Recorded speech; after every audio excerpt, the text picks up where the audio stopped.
A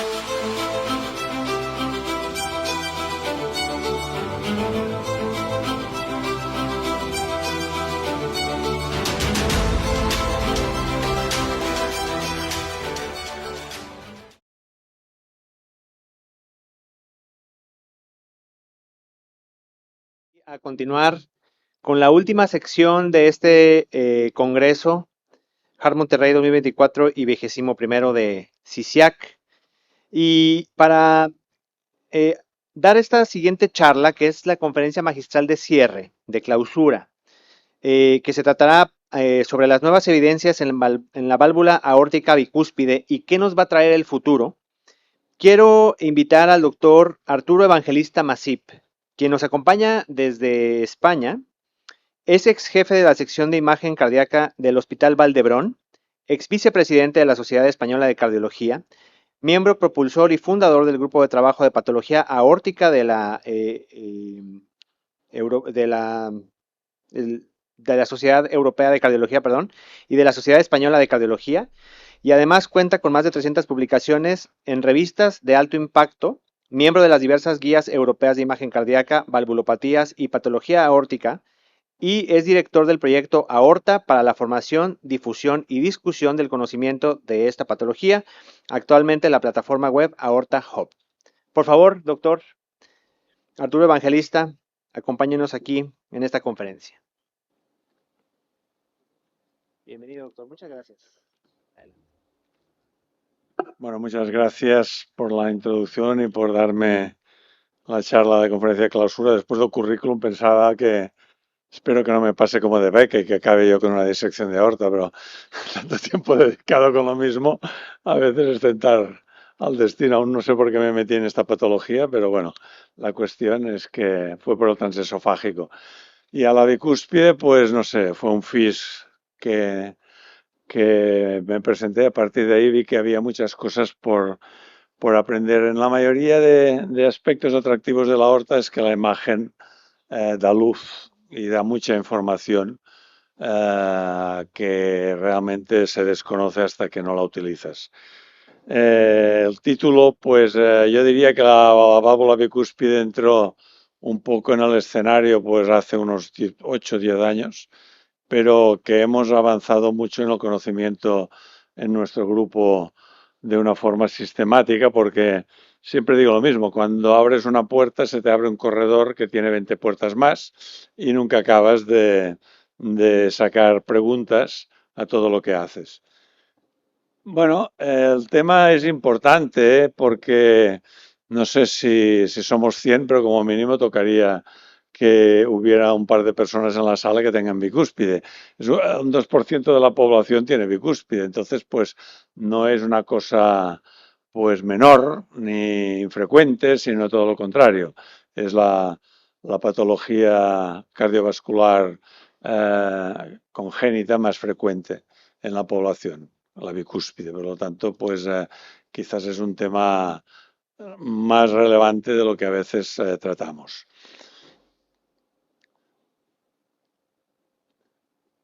Esto que comento, la prevalencia entre el 1 y el 2% depende de las series. Es autosómica dominante, es decir, hay un componente hereditario que ya tocaremos, pero con baja penetrancia. Como toda la patología de aorta castiga más al hombre que a la mujer, siempre debe ser por la falta de medio cromosoma que nos castiga mucho, porque en el síndrome de Turner también pasa, que el síndrome de Turner también tiene dilatación de aorta, coartación, porque por problemas parecidos. Llamativamente, Loeys-Dietz y el ACTA2, que son patologías genéticas, el porcentaje sube al 10%, tampoco sabemos por qué. Y como ya comentaré, pues el RAF está presente en el 85% de las veces, pero hay un porcentaje entre el 10 y el 15 que no tienen RAF. Perdón. Bueno, empezaremos por tocar primero la válvula y en este sentido la técnica de imagen que utilizamos de entrada es la ecocardiografía porque es la más accesible y porque normalmente No siempre, pero en 80 o 90% de las veces es la técnica que nos lo permite ver bien. Después de la válvula cae el primo hermano, que es la dilatación de la aorta ascendente, porque, como veréis, casi el 80% de los pacientes a lo largo de la vida acaban teniendo una dilatación de aorta y esto genera quebraderos de cabeza en el estilo de vida, embarazo, mil cosas. Tener una aorta dilatada siempre es una cosa que, o por desconocimiento o por otras razones, pues marca un poco al paciente, ¿no? Bueno, hay tres tipos diferentes. Esto hicimos una revisión nosológica con Héctor Michelena y un grupo de expertos, donde de alguna forma quisimos estratificar las bicúspides por grupos. Y hay un grupo que es este primero de aquí, que es la más compleja, que va muy asociada a patologías congénitas de otro tipo, aparte de la coartación, van asociadas pues, a comunicación interventricular, otras cosas, o tienen realmente disfunción valvular y dilatación de aorta muy precoz. Y estas las separamos del grupo habitual o clásico que van evolucionando pasito a pasito, que es el grupo de en medio. Y hicimos el tercer grupo de pacientes que se descubren por casualidad a lo largo de la vida y que estos pues no tienen ni conciencia de enfermedad en absoluto.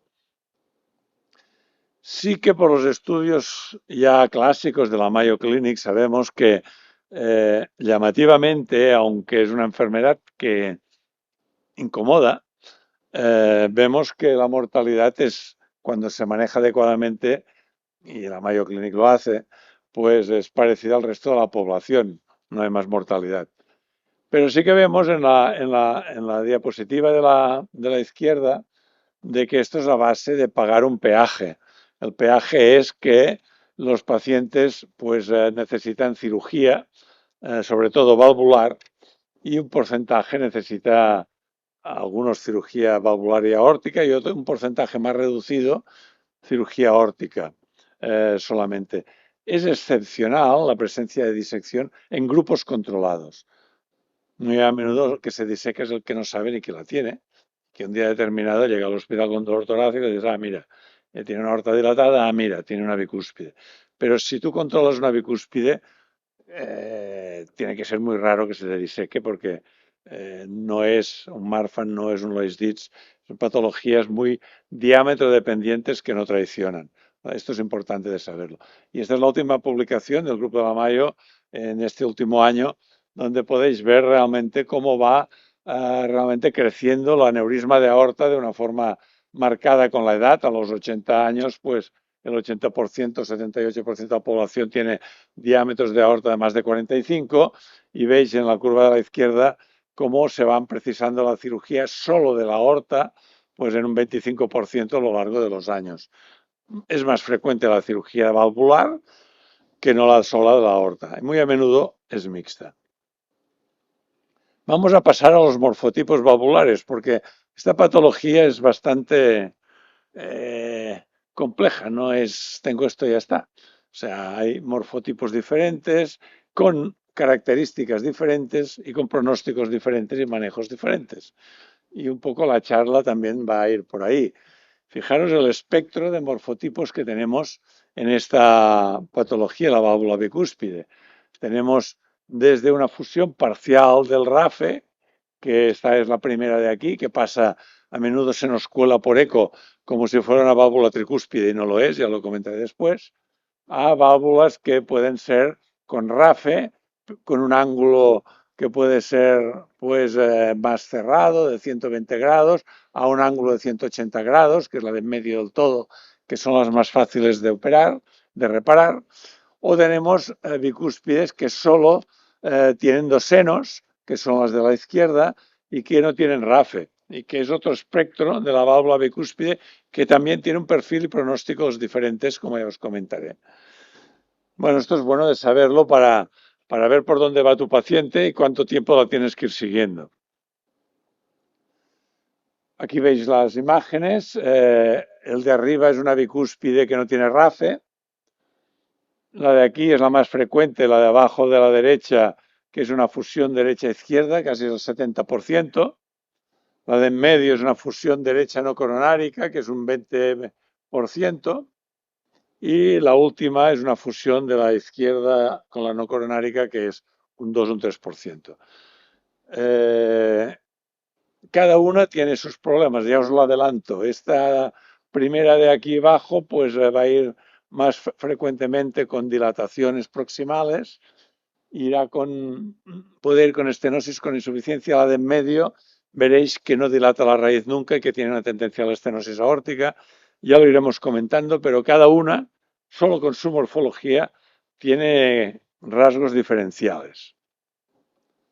Y esto lo hemos ido aprendiendo pues en estos 10 años, porque antes no sabíamos nada de todo esto.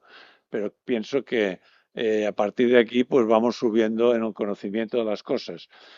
La estenosis aórtica no tiene truco en cuantificarla, porque es lo mismo que la de las válvulas tricúspides, pero la insuficiencia aórtica es una cruz, porque los jets son muy a menudo excéntricos, porque a veces la vena contracta engaña, porque el PISA cuesta mucho de, es muy teórico, pero la práctica cuesta mucho de coger, y realmente pues tienes que cuantificarla. Fijaros que la diapo de en medio de arriba te demuestra que a veces la vena contracta te puede engañar, porque tú puedes coger la parte de en medio y decir, pues son 4 milímetros, pero no es lo mismo 4 milímetros en un círculo que no en esta zona tan alargada, que es mucho más. Tiene 4 milímetros en aquel corte, pero en el otro corte ocupa todo el anillo de la válvula. Con lo cual dices, la bicúspide es una cuantificación complicada. Por eso a veces con dudas vamos a ir a parar a la resonancia, como ya os comentaré. Pero no es el motivo en todos los casos, es cuando no os cuadran las cosas. Es decir, un ventrículo dilatado me parece que tiene una vena contracta de 3 y a mí se me está colando algo. Bueno, esto pasa en las bicúspides más que en las tricúspides. Fijaros que si tenemos la morfología más frecuente, que es en el 75% de las veces la fusión derecha-izquierda, está en amarillo aquí, vemos que en la serie que hicimos nosotros, que fue un estudio de toda España, bueno, toda España, de los grupos de España que quisieron trabajar con nosotros, pero fueron más de 10 hospitales terciarios, 12, vemos que entramos pacientes no quirúrgicos y había un 56% con disfunción mínima. Y eran muy parecidas, aunque era más frecuente verlo cuando era derecha-izquierda la fusión. La insuficiencia aórtica también en la derecha-izquierda es más frecuente y característicamente es más frecuente ver estenosis aórtica cuando la fusión es derecha no coronárica, la apertura vertical. Esto que nosotros lo publicamos en el 2017, hace un mes que lo han publicado el grupo de Pivarot, que en una serie de patología pediátrica adolescente, donde dicen el predictor más frecuente de estenosis aórtica en esta edad es la fusión de la derecha no coronárica, la apertura vertical. Bueno, es lo que sacamos nosotros hace 7 años. Otra cosa que evidenciamos, pues que la disfunción valvular, la estenosis va aumentando con la edad y aparentemente la presencia de insuficiencia es menos frecuente con la edad, es más frecuente en los jóvenes y aparece menos frecuente en los viejos. Dices, caray, no le veo mucho sentido a esto. Hay pacientes, como veréis ahora, que de una estenosis, de una insuficiencia han migrado a una estenosis por calcificación.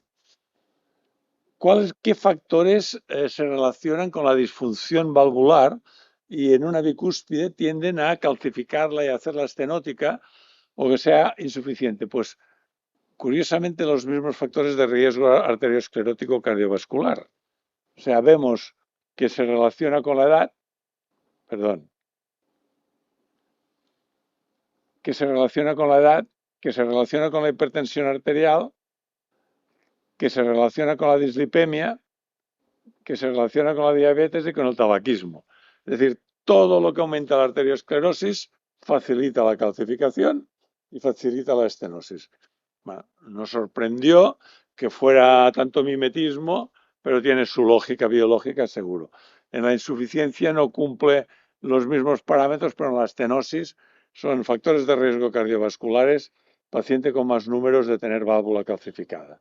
Esto es importante decírselo a los pacientes si tienen una bicúspide, porque se van a ganar una cirugía antes o después y hay algunas cosas de estas que son muy modulables. Este es un paciente, era un chico que era el hijo de un compañero mío nefrólogo y que en el 2007 lo estaba llevando, tiene una bicúspide con una fusión derecha-izquierda, apertura horizontal y tenía una insuficiencia aórtica debajo que era moderada severa, pero con un ventrículo no dilatado. Lo iba siguiendo cada año. En el 2014, fíjate, la válvula, el chico entonces tenía unos 32 años, la válvula ya se había calcificado severamente. Fijaros el gradiente que ya era claramente importante, un gradiente medio de 47, y la insuficiencia aórtica había disminuido de forma significativa. Es decir, había migrado de una estenosis, de una insuficiencia al principio a una estenosis severa. Y con relativa facilidad. Y que yo recuerde, parte del tabaquismo, que no lo tengo claro, lo demás no tenía factores de riesgo. Hay pacientes que van acelerados y pacientes que van lentos desde el punto de vista no puramente de factores de riesgo, sino genéticamente. O no lo entendemos. Pero es una evolución bastante repetida. Vamos a pasar pues ahora de la válvula en sí, de los cambios de la válvula que va haciendo, de los tres tipos de morfología esencial que hay, vamos a pasar ahora a la aorta. Bueno, en la aorta también hay diferentes tipos en la bicúspide. Hay dilataciones proximales, morfotipo raíz, o dilataciones tubulares, morfotipo medio de la aorta ascendente. En principio, pues bueno, tampoco esto teníamos demasiada idea al principio, digamos, dilatación de aorta, dilatación de aorta. Esto ahora ha cambiado bastante. Con los años cada vez se va tipificando más las diferencias que hay. Aquí pues podéis ver que el morfotipo raíz es un 33% y el morfotipo de aorta ascendente es casi un 77%. Es decir, es mucho más frecuente encontrar la dilatación en medio de la aorta que no en la raíz de la aorta. Es raro encontrar en la raíz de la aorta. Y peligroso, ya os comentaré, o más peligroso. Bueno, y también quisimos ver si había diferencias en la dilatación de la aorta en comparación del morfotipo. Si estaban fusionados la izquierda y la derecha, o la derecha no coronárica, que era la más... Y hay diferencias. Podemos ver que, sobre todo, la diferencia principal es que la parte proximal se dilata más en la fusión de la derecha con la izquierda y la parte distal, casi del arco, se dilata bastante más en la fusión vertical, la fusión derecha no coronárica. O sea que la derecha no coronárica tiene significativamente más posibilidades de hacer una estenosis aórtica y de dilatar la parte más distal, para que lo tengáis claro. Bueno, aquí lo podéis ver, un ejemplo. Arriba tenemos una apertura horizontal y una dilatación aceptable bastante de la raíz. Y en cambio el otro, el del lado izquierdo, veis que tenemos una fusión derecha no coronárica, apertura vertical. Fijaros cómo la raíz está pequeña. Bueno, esto pues a veces lo vas haciendo y no te enteras. Pero cuando te vas fijando dices, aquí pasa algo, ¿no? Porque además esto es bastante repetitivo que va pasando algo. Entonces, pues bueno, pues fuimos acumulando información en este sentido. Y realmente lo vimos que esto era así, es decir, la más frecuente, que es la apertura horizontal, la fusión derecha-izquierda, que es el azul, veíamos tanto una como la otra en la parte media dilataban, o sea, todas dilatan más con la edad, pero la parte media de la aorta estaba igual de dilatada en los dos tipos. La raíz estaba más dilatada, el azul, como he dicho antes, la apertura horizontal. Y en la parte del arco, la más distal, estaba dilatada más la apertura vertical, que no dilatan casi la raíz. Los que son fusión derecha no coronárica, que es la apertura vertical. Y si miramos la disfunción, cuando hay insuficiencia aórtica dilatan más la raíz y cuando hay estenosis dilatan más, mucho más, la parte media. La estenosis no dilata la raíz, dilata, el chorro va a la parte media. La insuficiencia, como la sangre sube y baja, dilata más la parte más proximal, habitualmente.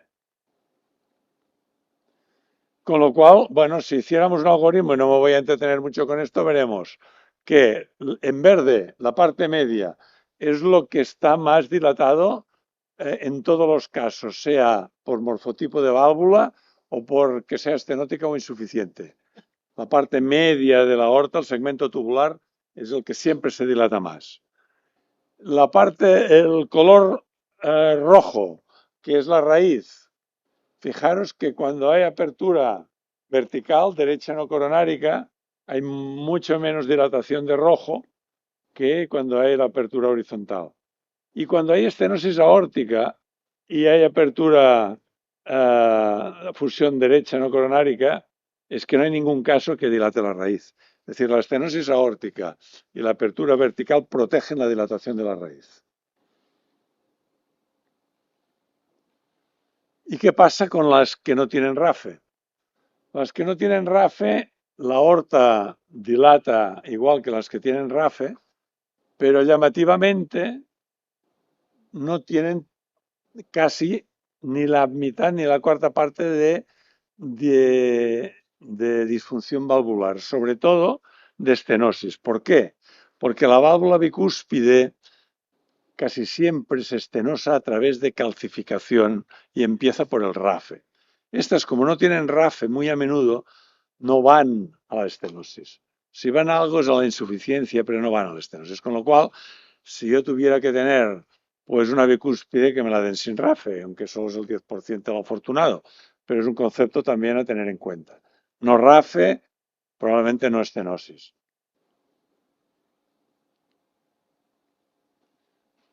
Vamos a ver la progresión de esto a lo largo de la evolución. Bueno, de entrada podéis ver aquí, en la serie que hicimos con ECO, que la progresión no es nada alarmante. Es decir, es que hay trabajos que sacan 1 milímetro y medio por año y yo no sé cómo se lo comen. O sea, la progresión es muy lenta. Es 0,3 y hay 0,38. Cuando os enseñen los trabajos con TAC, aún es menos. Es decir, que tienen que traspasar 3 años para que dilate 1 milímetro la media. Que puede haber un dilatador rápido, puede haberlo.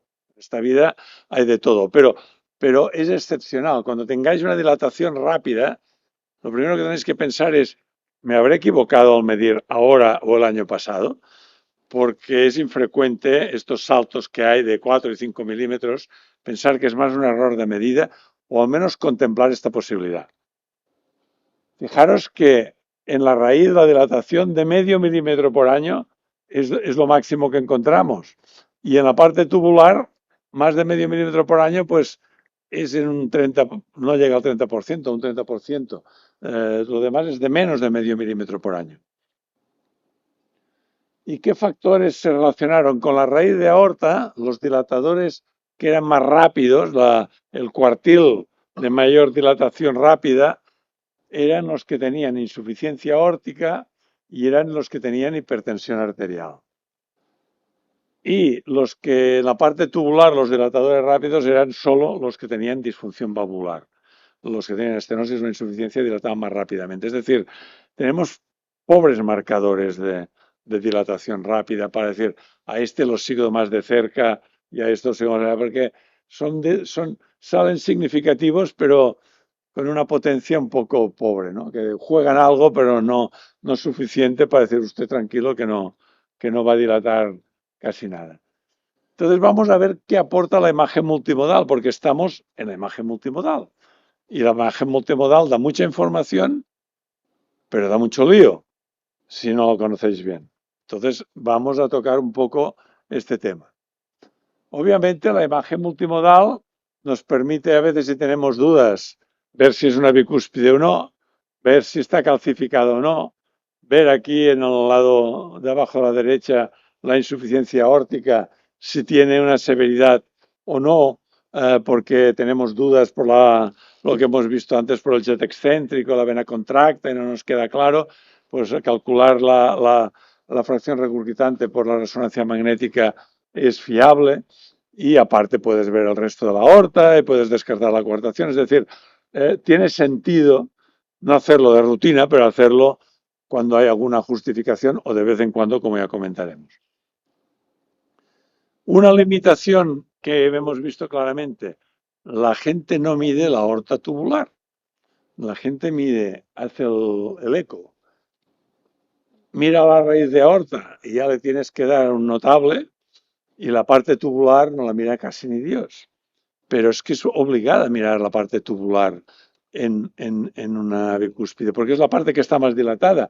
Fijaros, en la parte de arriba, esto no está bien medido. Cuando yo termino en forma de embudo la parte tubular, es que puede estar más grande arriba. Sube un espacio o dos intercostales el transductor y cógeme la parte de abajo, donde ves las dos paredes en paralelo. Porque aquí yo puedo, perdón, porque siempre ahí me lío, en la parte de abajo, aquí podéis medirlo bien, pero aquí no sabéis hasta dónde llega. Por lo tanto, no vale. En el TAC se ve bien. Aquí tenéis que subir el transductor uno o dos espacios. Esto no lo hace casi nadie. O sea, la gente te pone raíz de aorta y ya está. Y bueno, si es un paciente que tiene valvulopatía aórtica o tiene bicúspide, hay que subir uno o dos espacios intercostales. Y si no ves nada, es decir, no veo la parte tubular, pero el 70% de las veces se ve. Otro problema importante que no teníamos ni idea. Probablemente no teníamos ni idea como que todos los estudios, todos los resultados que os he dado hasta ahora, algunos son cuestionables por culpa de esto. Pero como esto lo hicimos al final y no al principio, porque no se sabía nada, pues no vamos a cuestionar lo anterior. Resulta que hay una simetría muy importante en la raíz de aorta. Que cuando hacemos nosotros un ecocardiograma, decimos mide 44 y hacemos una RM y mide 44. Y nos hemos comido el diámetro mayor que es 52, porque no lo vemos. No, bueno, pero yo voy a hacer un transversal alto y lo voy a medir.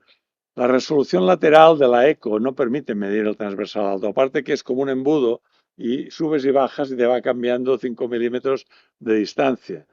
Y esto pasa muy frecuentemente, no excepcionalmente. No, uno puede decir, no, bueno, algún caso de cada 10. No, no, no, no, no. Esto es muy frecuente. Cambios, diferencias de 5 milímetros en el diámetro de la raíz de aorta. Lo encontramos en la mitad de los pacientes que tenían una fusión derecha no coronárica o que tenían una válvula bicúspide sin RAFE. O sea, la raíz ovoide es muy frecuente. Entonces, claro, dices, pues si yo voy a indicar la cirugía y me estoy comiendo 5 milímetros, pues vaya problema. O peor, como nos pasaba muy a menudo en aquella época, que resultaba que hacíamos un eco y dice, no, vamos a hacer multimodalidad, voy a pedir un TAC o una resonancia. Y un paciente que teníamos con 45 milímetros siempre, se hace el TAC y la resonancia, pasa a 50 y decimos, se tiene que operar porque ha dilatado 5 milímetros en 2 meses. No, es que este diámetro de aquí no lo habíamos visto por eco. Entonces, tener en cuenta esto porque vais a tomar decisiones con multimodalidad porque no estáis midiendo el mismo diámetro y no ha dilatado de una forma exagerada, es que estáis midiendo cosas diferentes. Y esto lo hemos aprendido con estos años. Antes, ni idea. Medíamos y decíamos el número como si fuera, pues, una cosa cartesiana, ¿no? Por lo tanto, es importante tener en consideración este aspecto de la simetría porque genera muchos errores. Entonces, pensar, y fijaros la que está allí abajo, final de todo, que es una que no tiene RAFE, el ovoide que genera el azul respecto al rojo, pues hay una diferencia de casi 8 milímetros. No te puedes quedar con un diámetro solo. Bueno, esta la pasaré por encima, la sabéis bien, hay que decir que evidentemente todas las técnicas son buenas para ver el morfotipo, el RAFE se ve mejor por eco, pero sobre todo se ve muy bien por TAC. La degeneración valvular por el TAC es la técnica mejor, no solo ve calcio, sino ve fibrosis, y ahora estamos en la fase de la fibrosis. La estenosis aórtica la cuantificamos muy bien por eco, la regurgitación a veces mejor por resonancia, pero se puede hacer por eco, y las dilataciones, pues evidentemente siempre gana bastante, pues tanto el TAC y la resonancia respecto a la eco. Entonces dices, con la multimodalidad, ¿qué hacemos? La tiramos a la papelera y ya está, ¿no? Porque si va a generar este merde, este follón, pues más que ganar, perdemos. Yo creo que no podemos vivir haciendo tags ni resonancias a gente que arrastra enfermedades ya desde que los coges a los 18 años y toda su vida. Es que no es ni humano. ¿Entendéis? O sea, lo que tenéis que saber son las limitaciones, que es lo que estoy intentando yo marcar. ¿Cuándo podéis meter la pata en un eco? Cuando de alguna manera pues hay una simetría que es importante, entonces razonar si hay disparidad es lo que pasa. El consejo es cuando tengáis una aorta de más de 40, entre 40 y 45, hacerle un taco una resonancia. Porque hacerlo y hacerlo bien, porque igual os sirve para compararlo al cabo de unos años. Igual os sirve para tener la misma técnica tridimensional al cabo de 5 años y no solo guiarnos con la eco. Pero también os sirve para saber si lo que vosotros medís con eco y lo que sale por taco resonancia casan o no casan. Si hay una diferencia de 1 o 2 milímetros, no pasa nada. Si hay una diferencia de 5, 6 o 7, pues igual dices que el seguimiento por eco parece ridículo porque está en 47, yo saco 42, ¿qué voy a seguir? Bueno, pues esto es importante de que os enteréis ya por debajo de 45. Por más de 45 dependerá un poco de la progresión, pero yo normalmente cuando el paciente, una vez he visto que hay una bastante concordancia con el taco de resonancia, solo cuando me pega un salto significativo por eco que me cogen dudas, o vuelvo a pedir, y si no lo pido cada 3 o 4 años. O lo pido más a menudo cuando estoy ya en el horizonte de indicar cirugía por la razón que sea, por la válvula o por la aorta. La pregunta que nos hemos estado haciendo es, ¿la aorta se dilata porque también es una enfermedad embriológica asociada o se dilata por un factor hemodinámico o qué pasa? Y esto también en nuestro grupo ha influido mucho en responder esta pregunta. Sabemos que embriológicamente hay zonas de la válvula, segundo campo, hay zonas de la válvula que la cresta neural, que coincide la válvula con la aorta ascendente, con lo cual tiene su justificación pensar que si hay alguna alteración embriológica, pues esa alteración embriológica afecta a la válvula y a la aorta ascendente. Pero esto está ahí, esto es una suposición. No hemos encontrado células identificables, es decir, mira, esta no le tocaría. No, es una suposición embriológica. Y por otro lado tenemos de que tenemos un flujo anormal, que ahora hablaremos, que influye de una forma determinante también. Con lo cual, las dudas están en saber qué juega. Lo más práctico es decir, pues, que probablemente es una mezcla entre una predisposición genética y un factor hemodinámico. Claro, una predisposición genética la tenemos todos.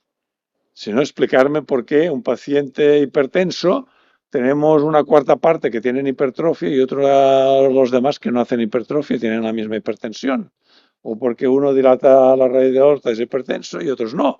Es decir, todos tenemos singularidades genéticas que no son mutaciones.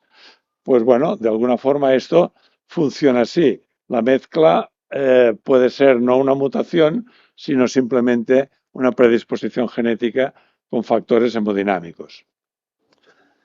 En nuestro grupo, como al final conseguimos tener más de 700 pacientes con bicúspide, hicimos estudios genéticos. Resultados negativos.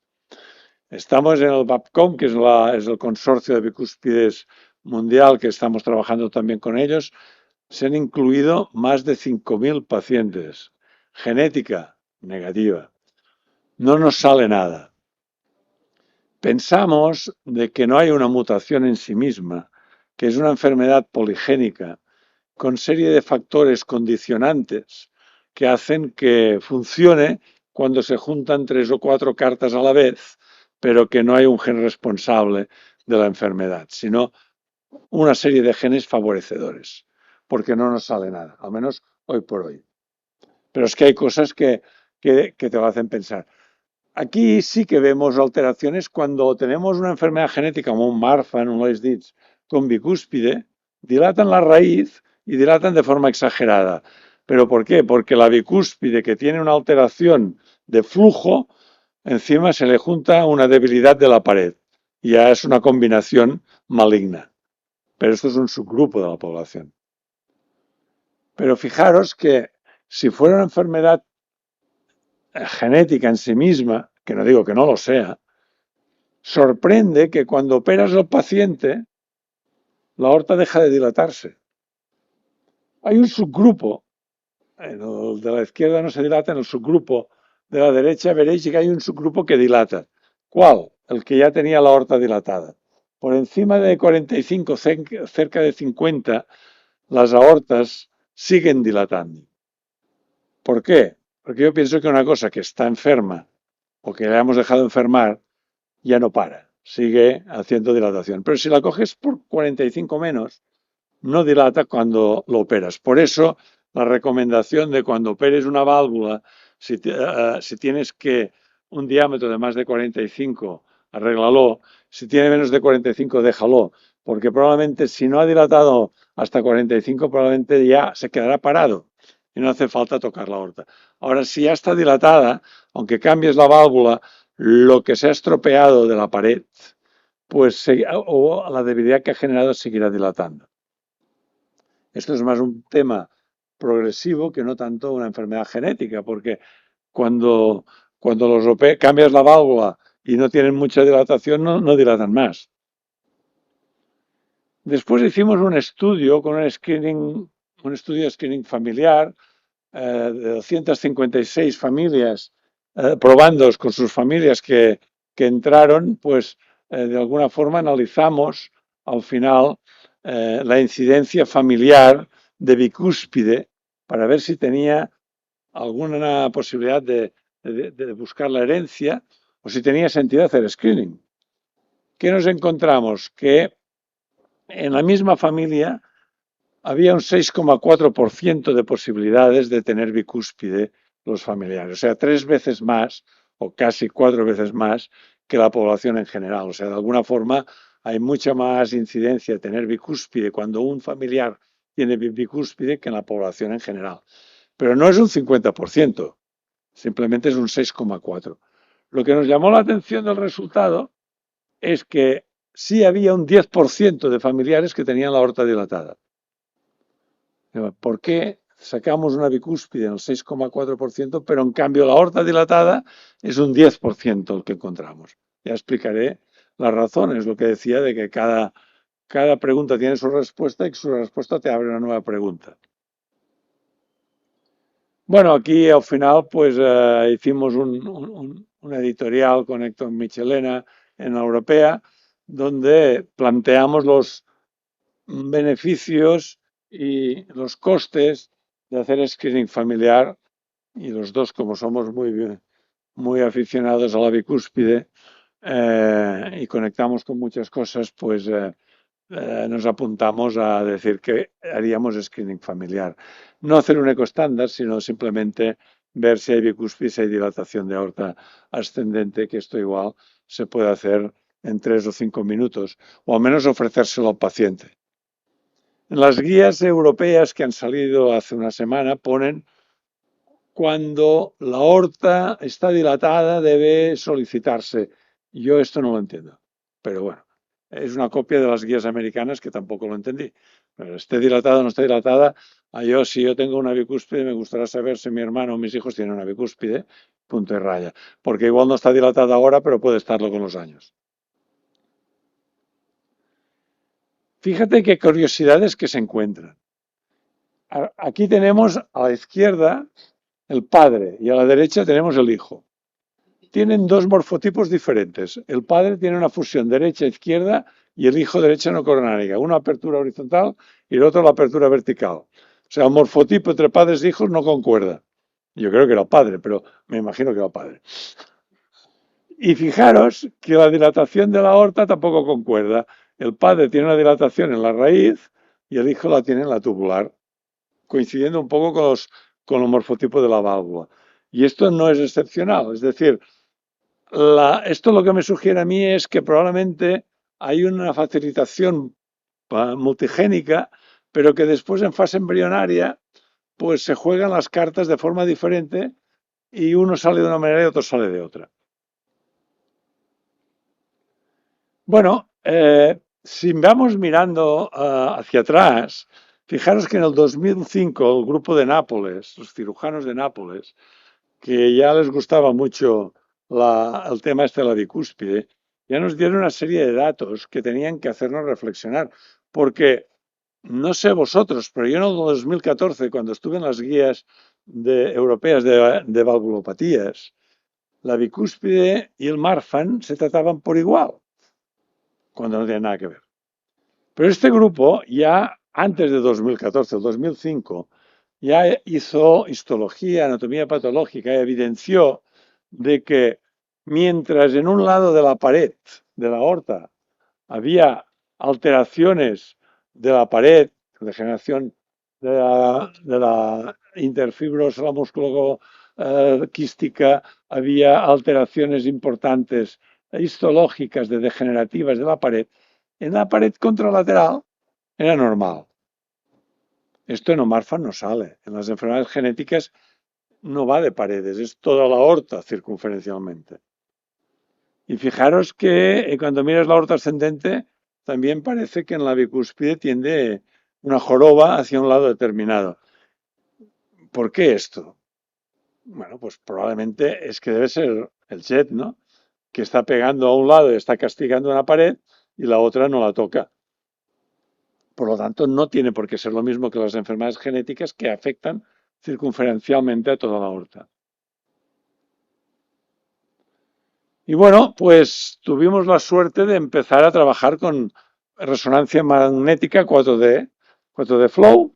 ¿Y qué vimos? Bueno, que habitualmente lo que se ve es que en los pacientes que tienen una válvula normal, el flujo va central en aorta ascendente, como vemos aquí abajo a la derecha. Pero cuando tenemos una bicúspide con fusión derecha-izquierda, la más frecuente, vemos que el chorro va hacia la pared anterior, que es la figura de en medio.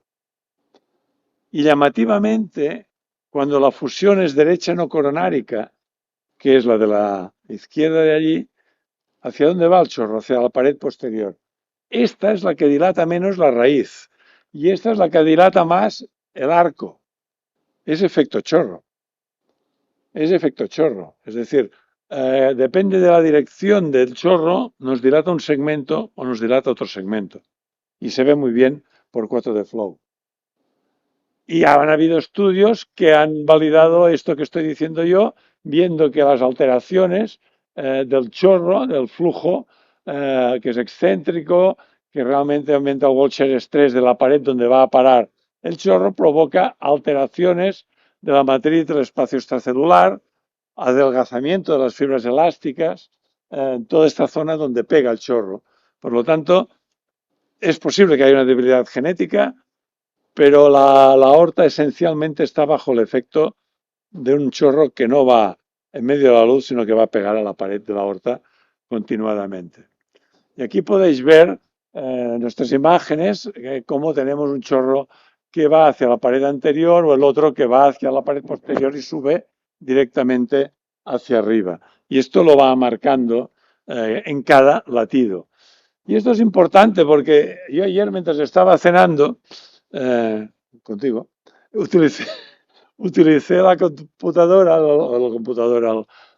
la calculadora y miré los latidos que teníamos. Y claro, en un año, si vamos a 70 por minuto, hacemos 37 millones de latidos. Y en 50 años hacemos, pues ya no sé si me pierdo, 1.850 millones de latidos, que el chorro va a pegar a la pared excéntricamente. en vez de ir en medio de la luz. Es decir, que esto es como el agua del mar y las rocas, ¿sabes? Va pegando, pero es que, claro, un año 37 millones de latidos son 30 millones de impactos que va a pegar allí. Y como lo podéis ver aquí, es un chorro no central que va totalmente excéntrico. Y esto va acumulándose. Cuando encima le añades una estenosis aórtica, ves que la parte de aumento del impacto en la pared o Volcker Stress está más arriba y cuando estamos en una insuficiencia aórtica está más abajo. Por eso la dilatación va cambiando de sitio, de la parte de raíz a la parte media, como os había dicho yo antes. El 4 de flow va muy bien para muchas cosas, pero realmente para la bicúspide, como es un chorro excéntrico, te permite ver muy bien la dirección del chorro y adivinar por qué va dilatando en una zona o en otra. Bueno, había otras cosas que nos preguntábamos y por eso pues lo publicamos, en intentar ver si la velocidad de onda de pulso, pulse wave velocity, pues era igual o no que el Marfan, o era igual o no con las aortas que no tenían Marfan pero estaban dilatadas, y lo que vimos era que el Marfan es una cosa y las enfermedades generales es una cosa, y que la bicúspide, el pulse wave velocity, que es un poco la rigidez de la pared de la aorta, sigue el mismo patrón que una aorta normal, dilatada o no dilatada. Por lo tanto, no tiene una alteración intrínseca propia por la biomecánica y es diferente a enfermedades genéticas que tienen la debilidad de la pared de la aorta. Esto lo pudimos ver con esto. Y vimos otra cosa, que al ver el pulse wave velocity con el diámetro, fijaros de que iba bajando la onda de pulso, la velocidad, hasta llegar, se iba remodelando la aorta, hasta llegar entre 50 y 55, donde se dispara hacia arriba. En el fondo es el punto de corte que utilizamos para operar al paciente. La aorta ya no tiene más capacidad de remodelarse para el flujo anormal que tiene y ya la rigidez se sube hacia arriba. Por lo tanto, coincide los resultados de la biomecánica con la indicación de cirugía que está en alrededor entre 50 y 55 milímetros. Bueno, este es el otro paciente que este era un compañero de cuidados intensivos de mi hospital. Su hermano se había disecado y a él lo llevábamos porque tenía una aorta ascendente de 44 milímetros, estudio genético negativo, ningún aspecto sindrómico. Y le íbamos haciendo el eco, la ventana no era la mejor del mundo, pero lo asumíamos que por la apertura pues era tricúspide. Hasta que dijimos, bueno, no entendemos nada de esto, hacemos un TAC. Confirmó la dilatación de aorta y nos salió este mini RAFE que podéis ver aquí. Le hicimos 4 de flow y vimos que el flujo era excéntrico. A partir de ahí, lo que os he dicho antes, de que hay un 10% de familiares que tienen la aorta dilatada, aunque la válvula sea tricúspide, les decimos TAC.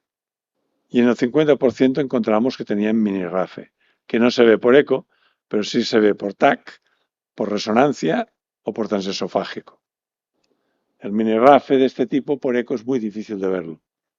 Y esto condiciona dilatación de aorta porque el chorro también es céntrico.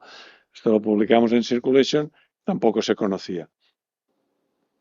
Fijaros que por cirugía se ven los mini RAFes, aquí se ve por transesofágico y por cirugía lo podemos ver a bien y lo podemos ver en este 3D que hicimos allí, como tiene dos mini RAFes, es decir, hay una fusión inicial y se separa después. Esto genera que el chorro ya no sea central, sino que ya vaya siendo excéntrico, dilate la aorta y tú por transtorácico dices es una tricúspide y no lo es. Por lo tanto, si ustedes tienen un familiar de una bicúspide con una aorta dilatada, descarten un mini RAFE que igual por eco no se les escapa.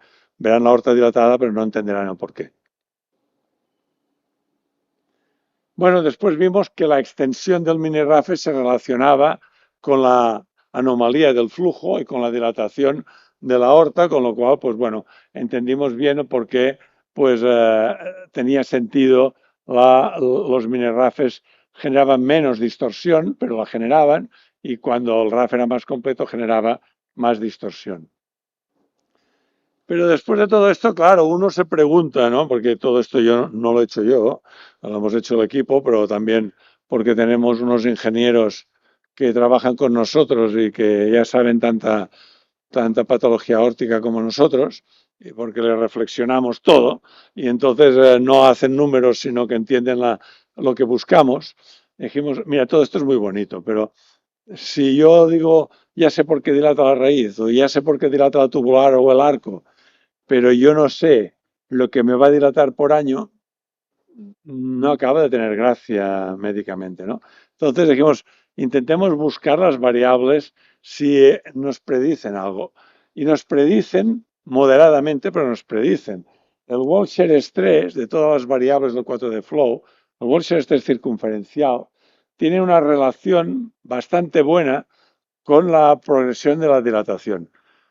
0,54, es optimizable. Tampoco sé si no se puede optimizar más porque los factores genéticos juegan o porque cada paciente tiene sus cosas, sus pequeños cambios de edad, su pequeña disfunción valvular, no había insuficiencias ni estenos severas, pero ya es un marcador predictor que vamos a buscar más en un futuro. Cuando la pregunta es ¿dónde vamos?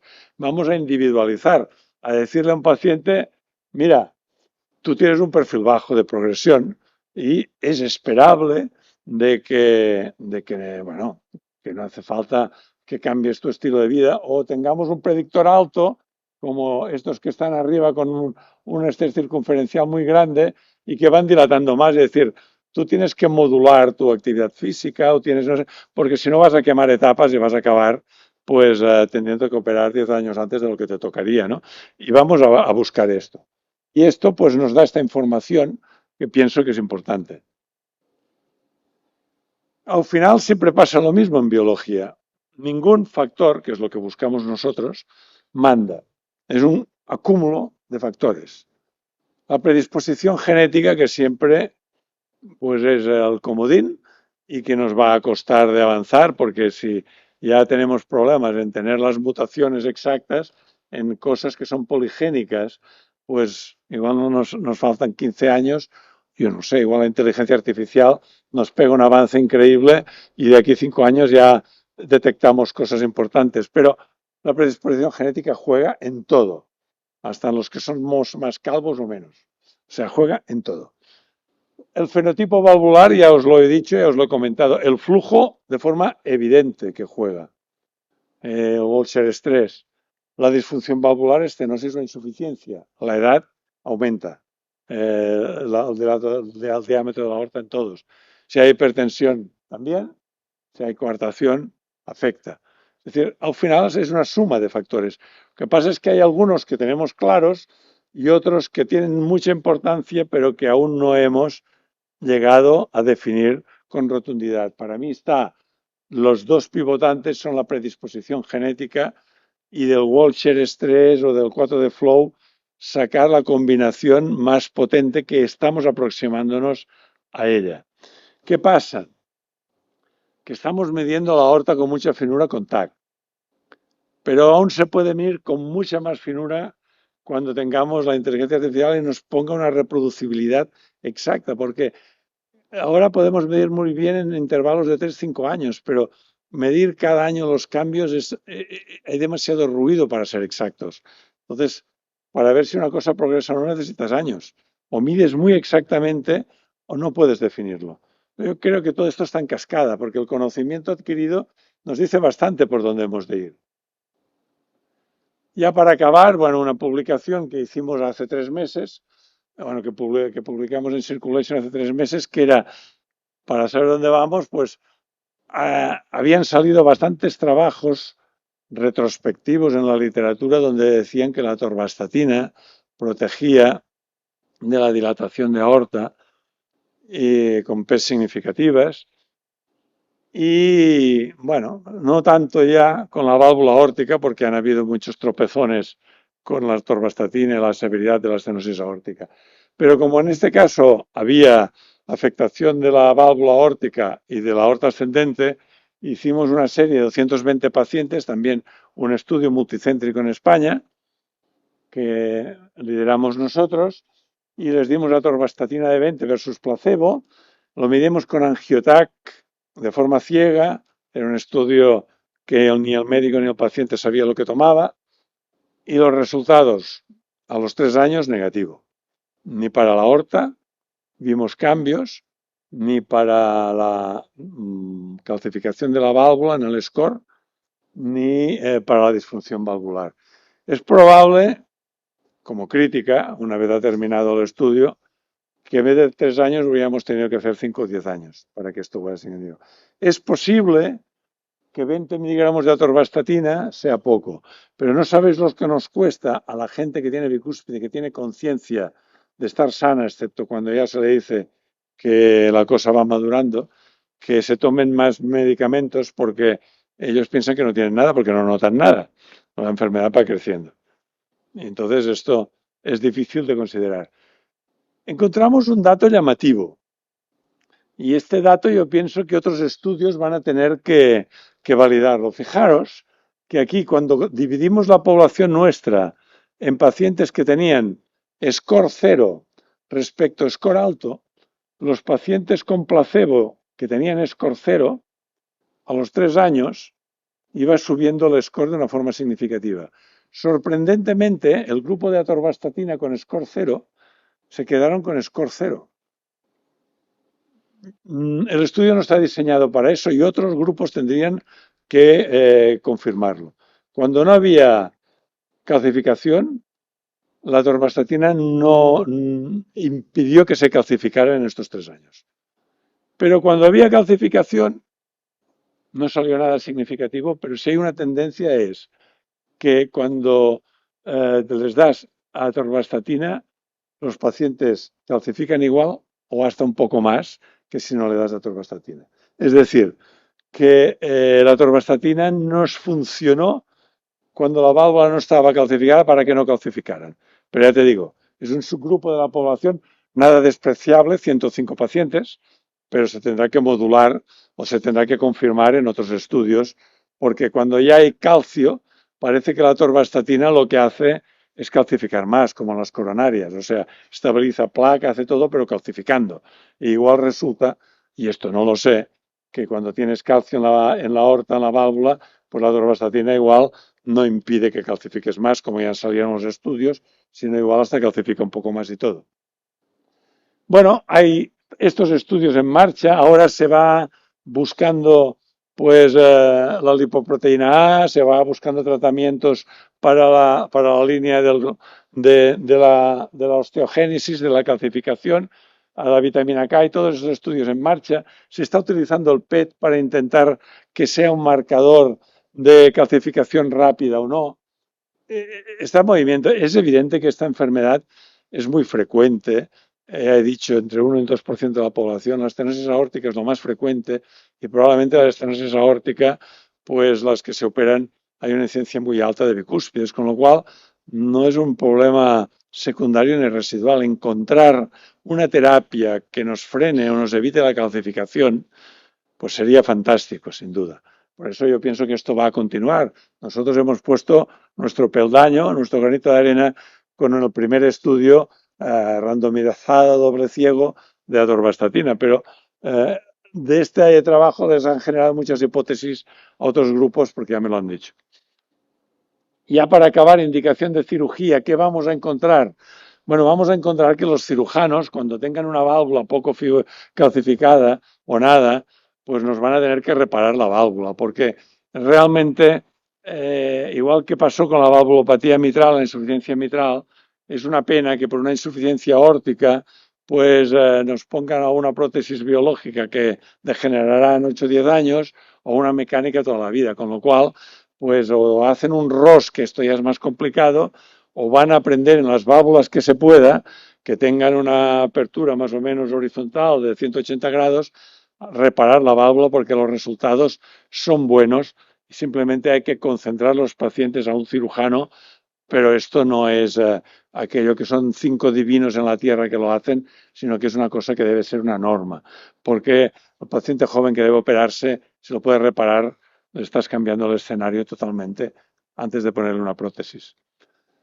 Bueno, diversos estudios han salido, algunos son del grupo de Leftiárides, pero otros son de otros grupos, donde ven de que la raíz de aorta tiene más riesgo de ruptura, de disección y por lo tanto pues ya se ha sentado en las guías operar con diámetros de 50 y no esperar más. Respecto a la indexación, yo no soy partidario del método de Svensson, que es el área, medir el área de la máxima dilatación partido por la talla. Yo normalmente lo que hago es o 30 milímetros partido por superficie corporal, más de esto hago cirugía, o si hay obesidad, con la altura hago más de 32 cirugía. Y me resulta relativamente fácil y cómodo.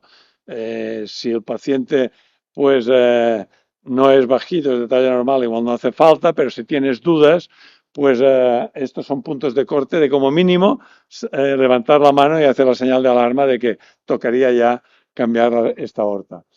Fijaros, a mí se me disecó una paciente y he llevado muchas. Esta paciente la llevaba, tenía un diámetro de 47 y me pasó a 52 con 3 años. Entonces, era el 2010, era 55 milímetros, no hice nada. Pero ya, fijaros que ya medía más de 30, el indexado por superficie corporal, y más de 32 por la talla, pero yo esto no lo utilizaba entonces. Y la siguiente vez que vino ya estaba disecada con 56. Yo pienso, esta señora era una señora que era bajita, tenía 1,54 m, entonces la gente bajita, indexar. Pienso que es importante de no pasar todos por los mismos números mágicos porque nuestras superficies son diferentes. La gente bajita, indexar. Es la única señora que se me ha disecado con un diámetro inferior a 55 siguiendo las normas que había entonces y lo que yo podía saber pues hace 10 o 11 años del tema.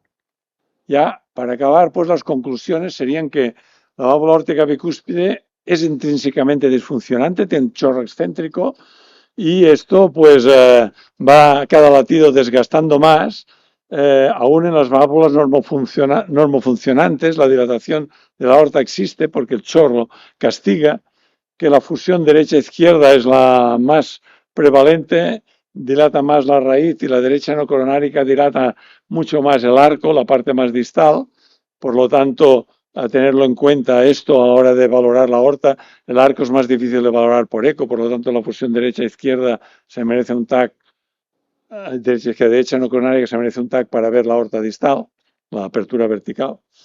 Que con la edad se produce más dilatación y calcificación de la válvula, que la recurrencia familiar es del 6,4% en la bicúspide, más frecuente en el hombre que en la mujer, igual que la bicúspide, casi un 10% en los hombres, pero solo un 3,5% en las mujeres, y que la dilatación de la aorta es de un 10% en los familiares, valorar mini RAFes en estos casos, y que esto, pues con los datos que tenemos del 4 de Flow y con un seguimiento adecuado, pienso que hemos de intentar no endemoniar la situación, hacerle al paciente que en teoría está relativamente sano disfrutar de la vida, pero con controles. Yo les digo, haz lo que quieras, les dejo hacer deporte, a no ser que estén en una fase muy prequirúrgica, pero lo fundamental en ti es que sigas controles. En el momento en que yo vea que la manzana madura, antes de que se caiga al suelo la cogeré, pero no les voy a generar presión psicológica porque creo que no debe hacerse. Bueno, por lo tanto es importante de cara al futuro definir predictores genéticos y hemodinámicos, como os he comentado, que estamos ahí. El tratamiento médico que cada vez tenderá más a ver cómo podemos evitar la calcificación de la válvula, la dilatación de la aorta y el tratamiento reparador. Creo que esto es importante y nunca quiero acabar antes de ver cómo una persona como Leonardo da Vinci fue capaz de identificar una bicúspide allá arriba sin la resonancia magnética y ver el 4 de Flow sin la resonancia magnética. Esto es la hostia, ¿no? Es decir, que el ser humano es capaz de todo y hace más de 4 siglos, pues un señor ya ya vio la horta de lo que estamos en estos momentos descubriendo. Invitaros a Horta Hub porque lo tenéis cada mes y enviarme casos interesantes porque los necesito. 15 de cada mes. Este mes, hoy ya ha salido a Horta Hub de este mes y espero que os guste. Y si alguno es muy aficionado a la horta, pues que sepa que a final de mes empezamos un curso de que dura un año, que hacemos webinar cada 15 días, que hablo yo con ellos y con las dudas que tengan, y que para Latinoamérica tiene un precio claramente inferior al 50%. Muchas gracias.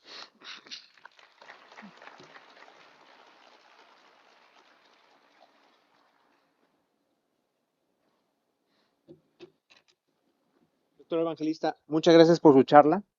En aras del tiempo y pasando con la siguiente parte del programa, me gustaría que nos acompañara a la clausura, doctor. Muchas gracias. Y quiero invitar a la clausura del Congreso a la doctora Luisa Aguilera, quien es codirectora del Congreso Hart Monterrey. Y también quiero invitar al doctor José María Hernández y al doctor Jaime Rodríguez Plazas a que tomen su posición en este sitio. Eh, Todos fuimos autores de toda la actividad académica de este Congreso Hart Monterrey. Y adelante, doctor. Por favor, pase. Gracias, doctor. Quiero iniciar la clausura con unas palabras.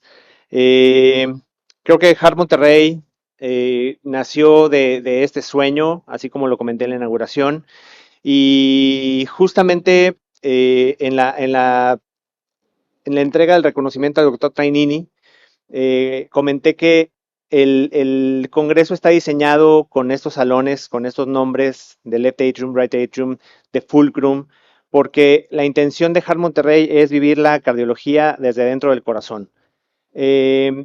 Y Hart Monterrey fue diseñado como una plataforma de integración y de unión para que todas las sociedades que estamos en el país y obviamente más cerca de Monterrey, los 10 estados del norte, que queremos que sea un punto de unión, más de integración, queremos ser un congreso más juvenil, disruptivo y que traiga más innovación y toda esta parte que metemos dentro del Congreso.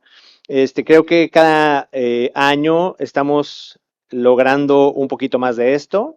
Este año juntamos alrededor de 900 asistentes de forma presencial, alrededor de 400 asistentes de forma virtual.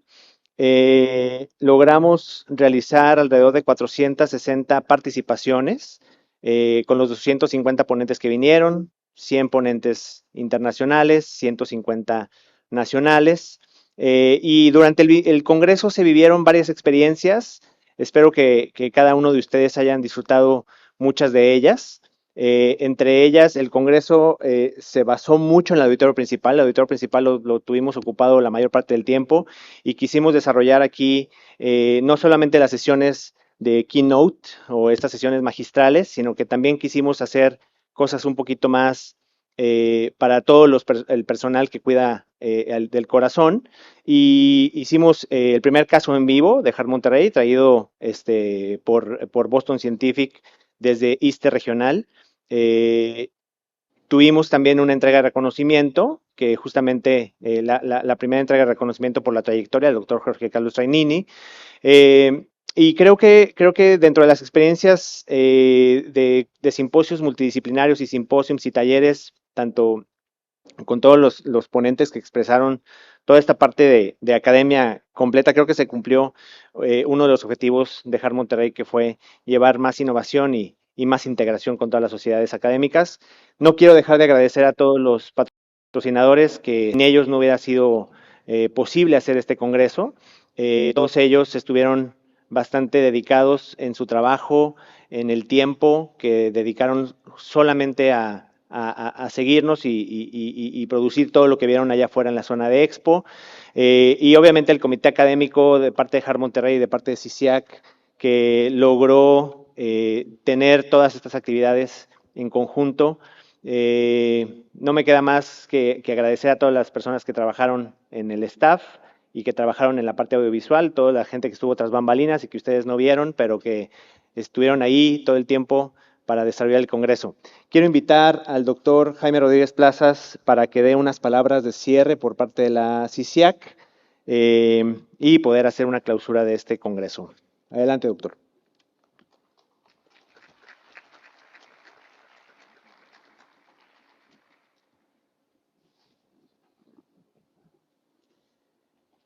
Bueno, llega el momento, yo creo que en el que uno tiene que expresar toda la gratitud de un evento que más que evento ha sido espectacular para los que nos encanta la educación médica continuada, ver cómo podemos compartir y llegar a puntos de encuentro y poder expresar todo ese conocimiento y llevarlo a la práctica en un escenario realmente maravilloso como fue Monterrey. Y estoy seguro que para nosotros como CICIAC ha sido un momento espectacular poder haber compartido con diferentes profesores internacionales, profesores de altísima talla de toda México que han estado aquí con nosotros.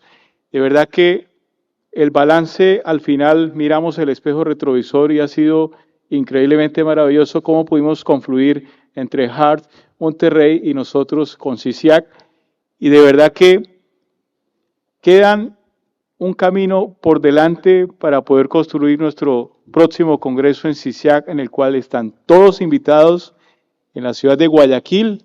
Ya es una realidad, probablemente en el mes de octubre, en el 2025.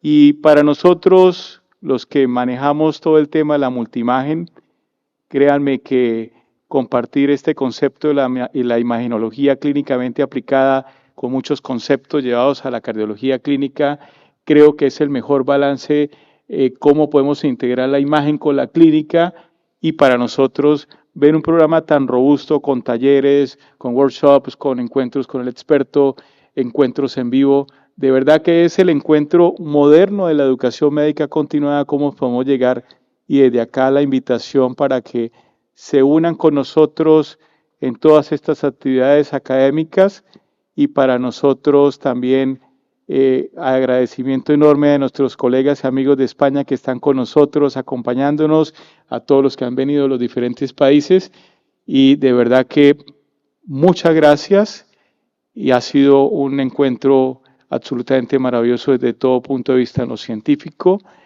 y infinitas gracias al doctor Cornejo porque de verdad que nos ha abierto las puertas para CICIAC poder llevar a cabo nuestro evento y sé lo que implica uno tras bambalinas, poder echarse uno al hombro todo este escenario que de verdad que te agradecemos enormemente detrás de todo el apoyo logístico que has tenido.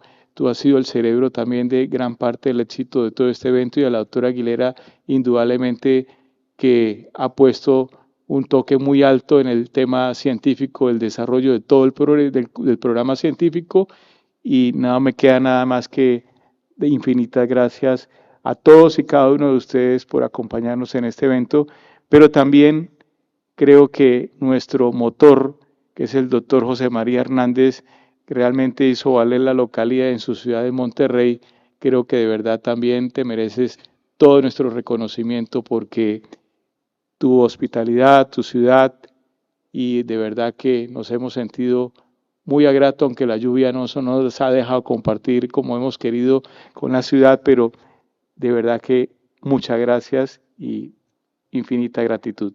Gracias.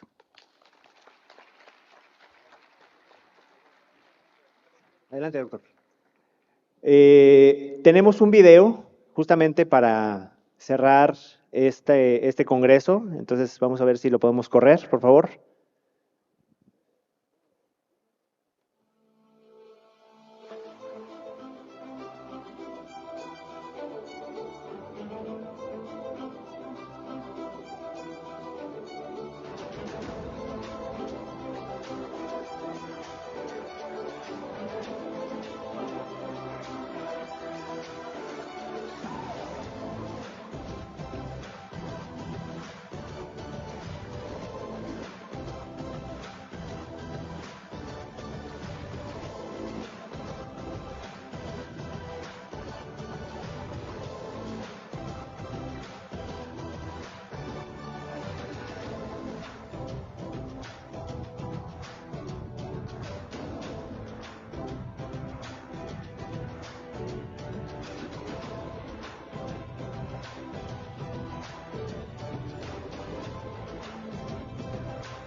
Muchas gracias. Y bueno, sin más, quiero formalmente clausurar este congreso. El jueves 5 de septiembre clausuramos a las 7:19 de la noche. Agradezco mucho la presencia de todos, los que siguen en línea por allá y obviamente la gente que ha estado aquí en los 3 días de forma constante. Agradezco bastante y cerramos. Muchas gracias. Gracias totales a todos.